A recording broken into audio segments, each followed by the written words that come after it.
Good morning, students. Today we do the topic moisture in soil. The moisture in soil is another characteristics of the soil. Have you ever passed through a farmland during a hot summer day? आप किसी भी farmland के पास गुजरे हो जब बहुत ज़्यादा गर्मी होती है.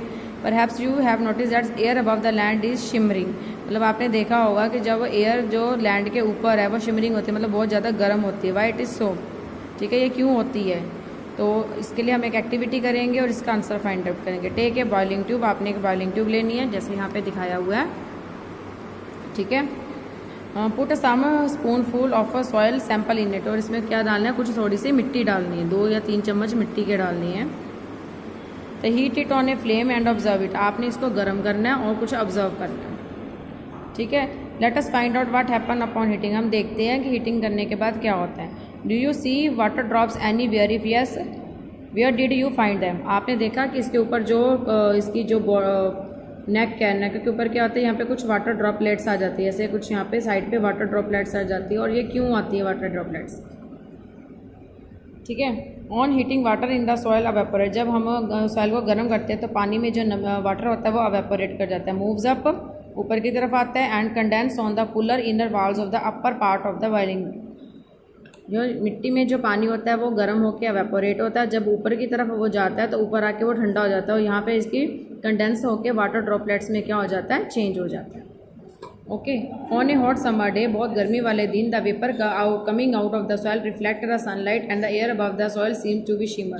तो ऐसे तो गर्मी में क्या होता है कि जो सॉइल में जो वाटर है वो क्या हो जाता है? गर्म हो जाता है और जो सनलाइट है उसको रिफ्लेक्ट करता है और धरती ऊपर क्या शिमर करने लग जाती है, मतलब शाइन करने लग जाती है. आफ्टर हीटिंग द सॉइल, जब हम वो सॉइल को गर्म करते हैं, take it out of the tube. उसको ट्यूब में से बाहर निकालो. Compare it with the soil which has not heat. उसे उस सॉइल के साथ कंपेयर करो जिसे हमने गर्म नहीं किया. You have seed the difference. आप उसमें से डिफरेंस देख लोगे. इससे हमें ये पता लगता है कि जो सॉइल है उसमें क्या होता है? मॉइस्चर प्रेजेंट होता है. Third next property is absorption of water bye soil. मतलब जो मिट्टी है वो वाटर को एब्जॉर्ब कैसे करती है? Do all the soil absorb water to the same extent. जो सभी तरह की मिट्टी है, जैसे सैंडी सॉइल है, क्लेई सॉइल है, लॉमी सॉइल है, सभी को वाटर को एब्जॉर्ब करने की जो कैपेसिटी है वो इक्वल है? Let us find out. चलो हम इससे फाइंड आउट करते हैं. एक्टिविटी 9.6. एक है प्लास्टिक फनल. आपने ऐसे एक प्लास्टिक की फनल लेनी है. ये देखो, ऐसे एक प्लास्टिक की आपने फनल लेनी है. ठीक है. Take a filter paper, fold and place it on the figure. तो आपने क्या लिखना है? एक फिल्टर फनल लेने, उसके ऊपर ये येलो कलर का हल्का से दिखाया, इसमें फिल्टर पेपर को आपने रख देना, फोल्ड करके इसमें फनल में डाल देना है. ठीक है. Weigh 50 gram of dry powder soil and pour it in the fill. आपने जो ड्राई मतलब जो ड्राई पाउडर सॉयल है उसको 50 ग्राम वे करना है और फनल के ऊपर क्या रख देना. इसमें फनल के ऊपर क्या डाल देनी है? आपने मिट्टी डाल देनी है. Measure a certain amount of water in a measuring cylinder and pour it drop by drop on the soil. आपने मेजरिंग सिलेंडर में क्या करना है? वाटर लेना है और ड्रॉपर की हेल्प से इस मिट्टी में एक एक बूंद क्या डाली जानी है? पानी डालते रहना है. ठीक है. You can use A dropper for this purpose. इस ड्रॉपर पर्पज़ के लिए आप ड्रॉपर को भी यूज़ कर सकते हो. ना do not let all the water fall eight one spot. आपने ध्यान रखना है कि सभी पानी आपने एक जगह पे नहीं गिराना. ठीक है. पोर वाटर ऑल ओवर द, मतलब पूरी मिट्टी के ऊपर, कभी यहाँ पे ड्रॉप डाल दी, कभी यहाँ पे, कभी यहाँ पे, कभी यहाँ पे. तो पूरी मिट्टी में क्या डालना है? आपने पानी डालना है, drop drop. Keep pouring water till it start dripping. तब तक आपने पानी डालना है जब तक वो यहाँ पे ड्रिप मतलब बूंद बूंद नीचे गिरनी शुरू नहीं हो जाती. Subtract the amount of water left in the measuring cylinder from the amount you start with. तो आपने देखना है कि आपने जितना अमाउंट स्टार्ट में लिया था, जैसे आप सिलेंडर में यहाँ तक पानी लिया था, ठीक है, और जब यहाँ पे बूंद गिरनी शुरू होगी तब तक आपका पानी यहाँ तक पहुँच गया. तो आपने इन वाटर को क्या कर लेना है? सब्ट्रैक्ट कर लेना है. जैसे सपोज 50 है, यहाँ पे 10 है, तो आपने 50 में से 10 माइनस कर देना. इट मीन्स आपके पास क्या रह जाएगा? 40 ml वाटर रह जाएगा. This is the amount of water written by the soil. ये जो हमारे पास पानी आएगा, अमाउंट आएगा, मतलब ये हमारी जो मिट्टी है उतने पानी को सोख लेती है. Record your result in your note. अपने रिजल्ट को नोट्स कर सकते हो. जैसे यहाँ पे दिया हुआ है कि वेट ऑफ सॉइल कितने 50 ग्राम है. इनिशियल वाटर आपने कितना लिया? U. फाइनल जितना आपका यूज़ हो गया V. तो कितना वॉल्यूम वाटर को एब्जॉर्ब किया? V minus U m. और weight of water absorb by the soil कि उसने कितना एब्जॉर्ब किया? V माइनस U ग्राम। तो 1 ml में सपोज आप करो कि 1 ग्राम वाटर, 1 ग्राम जो मिट्टी है वो 1 ml पानी को क्या करती है, एब्जॉर्ब करती है। ठीक है, तो इस तरह हम परसेंटेज ऑफ वाटर एब्जॉर्ब निकाल सकते हैं, U माइनस मी अपॉन 50 इंटू 100। ओके स्टूडेंट, अब करेंगे इस एक्टिविटी को हम रिपीट करेंगे विद डिफरेंट सॉइल सैंपल के साथ, जैसे लोमी सॉइल है, सैंडी सॉइल है, क्लेई सॉइल है। Would you get the same result for all sample? आप सभी सैंपल के लिए आपको क्या सेम रिजल्ट मिलेगा? नो। ठीक है, डिस्कस द रिजल्ट भी अपने फ्रेंड और अपने टीचर के साथ अपने रिजल्ट को स्टडी कर सकते हो, डिस्कस कर सकते हो। तो आपने देखना है कि विच soil would have the highest percolation water rat, मतलब किस मिट्टी का वाटर को परकोलेशन मतलब वाटर को एब्जॉर्ब करने की कैपेसिटी सबसे ज़्यादा है, and which soil would have lower percolation rate, और किस सॉइल का जो परकोलेशन रेट है सबसे कम है, मतलब वो सबसे कम एब्जॉर्ब करता है।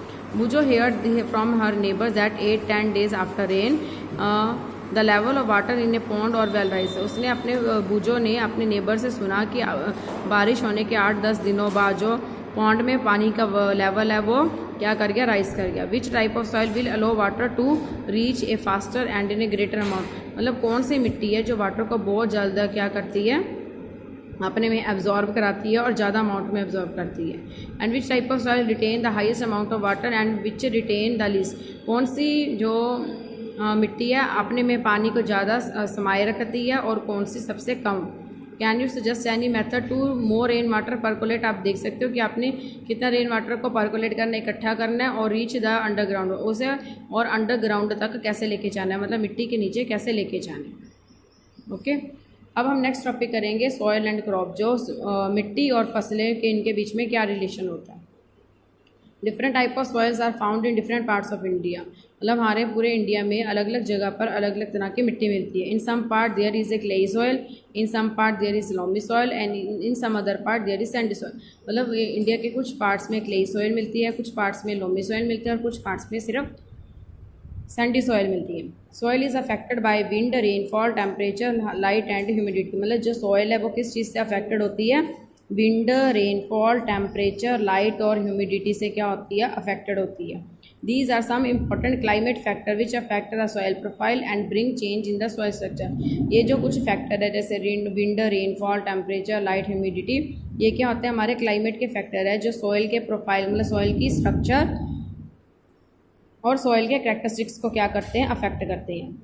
The climate factor as well as the component of the soil determine the various type of vegetation and crops that might grow in any region, मतलब कंपोनेंट क्लाइमेट फैक्टर के साथ साथ जो सॉइल के कंपोनेंट है वो ये भी डिटरमिन करते हैं कि उसकी मिट्टी पर किस तरह की वेजिटेशन हो सकती है, कौन कौन सी सब्जियां लगाई जा सकती है और कौन कौन सी फसलें वहाँ पे आसानी से लगाई जा सकती है। Clayey and loamy soil are both suitable for growing cereals like wheat and gram, जो क्लेई और लोमी सॉइल है वहाँ पे हम सीरियल्स लगा सकते हैं जैसे गेहूँ हैं और चने हैं। ठीक है, such soils are at good retaining water, मतलब इन सॉइल्स की वाटर को रिटेन करने की, अपने पास एब्जॉर्ब करने की कैपेसिटी सबसे ज़्यादा होती है।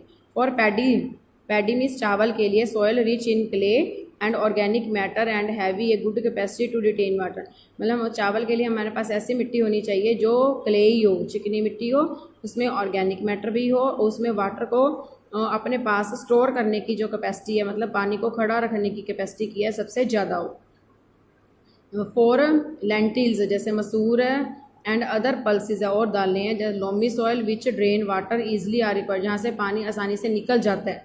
ठीक है, तो वहाँ उनके लिए ज़्यादा अच्छी है। फॉर कॉटन सैंडी सॉइल और long soil which drain water easily, मतलब कॉटन के लिए कौन सी सॉइल सबसे ज़्यादा अच्छी है, सैंडी और लॉन्ग, जहाँ पे पानी ज़्यादा खड़ा नहीं होता, पानी क्या निकल जाता है। Can hold plenty of water, air more suitable.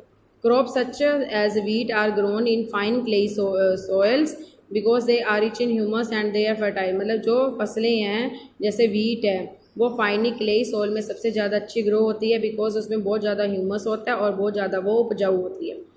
अपने टीचर से आप पूछ सकते हो, पेरेंट्स से, फार्मर से, कि कौन सी सॉइल में कौन सी क्रॉप सबसे ज़्यादा अच्छी लगती है और ग्रो होती है।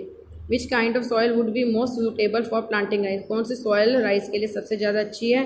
सॉइल विद ए हाइदर और लोअर रेट ऑफ परकोलेशन, मतलब ऐसी सॉइल जिसमें परकोलेशन का रेट हाई है या परकोलेशन का रेट लोअर।